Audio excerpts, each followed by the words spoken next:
right, everybody. So you saw I did a live video a little bit ago, and here we are. We're all done. With myself, my son Kevin here, we rocked out yet another install. So here we are. A, Husqvarna auto mower, amazing. B, Langton Group and Automated Outdoor Solutions. We have our own ways we do installs. Anybody that's been looking for robotic lawnmowers, a lot of times I'm trying to upgrade them from 115Hs or 315s to 430s for a specific reason, and here it is. So you see a lot of videos online from a lot of other installers, and auto mowers are crossing sidewalks all over the place, okay? I don't like that. I like to control and limit my liability. So by limiting my liability, how I limit it is quite simple. I take a 430, has two guide wires. That guide wire runs up the middle, this control joint right here. I run a boundary wire in this control joint, another boundary wire in this control joint. What does that do for me? That limits my liability. What's my liability? Little kid riding a bike, doesn't see the auto mower, trips, falls on it. Couple with walking their baby at night, doesn't see the auto mower, trips, falls on it. Now I set caution tape. So if they're walking here, most people look down when they walk, they say, why is this tape here? Because people don't understand auto mowers yet. They look, they see that tape. Now if there's an auto mower here or here, they say, oh, okay, maybe it crosses here, I should watch what this thing's doing. That's all, simple as that. So we do it that way. Did the same thing over here, see? Other people let it cross all over. I don't. Now, I say I don't when I buy 430Xs or I sell people 430Xs.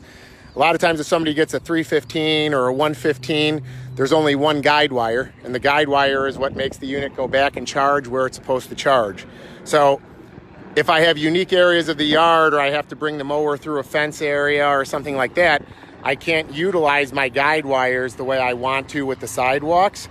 So I just want to put this video out there because a lot of times when I'm trying to explain to people why the 430X is the superior model at a minimum to go with, people think I'm just trying to get more money out of them. I'm just trying to limit their liability. When I do my service lease agreements, I always do 430s. This auto mower is going to mow this yard every day. This yard right now, the mower is set at 3.6 inches and the mower is cutting. This grass as it sits, I think is a touch higher than 3.6 right now. So the mower will get it cut down a little bit and it'll keep it at that height. You can kind of see that strip that it's cut right there. So I think their old landscaper was cutting at 4 inches. So that said, now they'll have 3.6 inch grass, charging station right over here. That's where the mower is going to pull in and out of. It's going to mow for about 2 hours, come to that charging station and charge for 1. It's going to charge, pull back out, start to mow again. If the auto mower, let's say I'm an auto mower, and you can see right now because I just did the install, okay, and there's the auto mower right there doing work. But you can see I just did the install. This grass was kind of long, so it left some of these tufts here when we did it. But if the mower, you can see it just crossed right here. If the mower was at 80% of its charge, when it crossed that guide wire, when it's looking for it, what would happen is the auto mower would come back, and just bear with me because I'm going to count out loud because that's the way the auto mower thinks on a guide wire.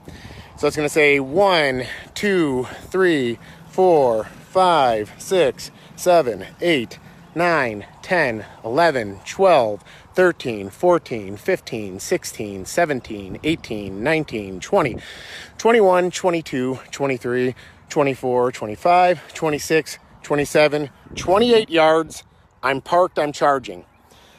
Mower charges. It's going to back out of the charging station and turn around, and it's going to count 28 yards back down that same guide wire. All right, where it crossed, and then it's going to start to mow. Now, this is important to know. This is the most untalked about thing with Husqvarna auto mower that makes it the best in the business, in the industry, in the world, is because it knows where it ran out of charge last. It follows that guide wire back to where it was and it starts to mow there. So if it went dead here, it charges, starts to mow here, and just moves around the yard. That's what makes it the most efficient. That's what allows Husqvarna auto mowers to mow 1.25 acres in a day, where all the competition can only hit 0.75 acres. So that's it. Hopefully you guys learned something with that about the Husqvarna auto mower. That is something that I wanted to have a chance to talk about, and it just worked out perfectly today with the ground drying up here and the grass being longer. You can actually see the guide wires in the grass. A lot of times when it's wet, that blade cuts through it so easy you don't even see. But so there you go. That's how it works. Another thing, we wired around this culvert. I always tell people when the Husqvarna auto mower has an issue, it's not an error, it's a hey human come help code. Okay, that's like the big thing I'm trying to coin. The saying for my customers, it's not an error, it's a hey human come help me. So if this area wasn't sectioned off, the auto mower would come in here. Imagine if it's raining hard, you'd have a lot of water flowing through here. The mower would send a code. And I see a lot of things on Facebook forums and stuff, and people get frustrated with their auto mowers getting stuck in wet areas. The thing is, they shouldn't be frustrated with Husqvarna. They should be frustrated with their installer.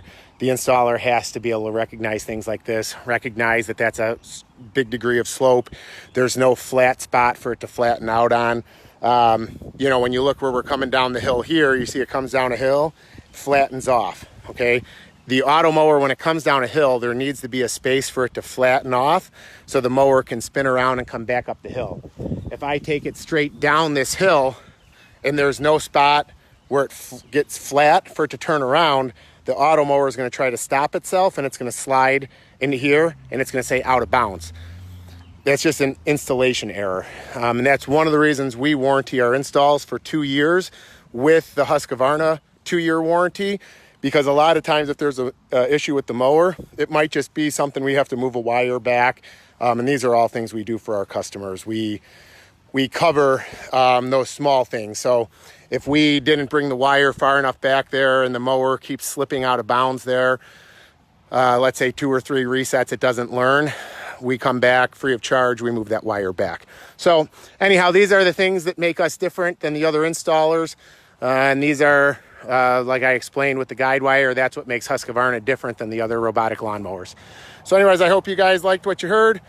I appreciate you tuning in. Please share this video with anybody you know that would be interested in technology like this. Send me addresses. I can actually do carbon footprint calculations. The big thing we're working on here at Langton and Automated Outdoor Solutions on now is to take yards like this, do a square footage calculation, figure out the amount of carbon decrease we have using a robotic lawnmower versus a gas mower. Illinois is a 50% nuclear, 50% coal state. So yards like this on an average are saving anywhere between 300 and 600 pounds approximately of carbon emissions a year. So since I am on Facebook and I see a lot of people posting things about, you know, help the environment and climate change, this is something you can do for an everyday activity that does help the environment. As a matter of fact, this house now actually will become carbon negative. What that means is this mower will put off so little carbon emission to mow the grass that they will actually absorb carbon from their neighbor's house that mows with a gas engine.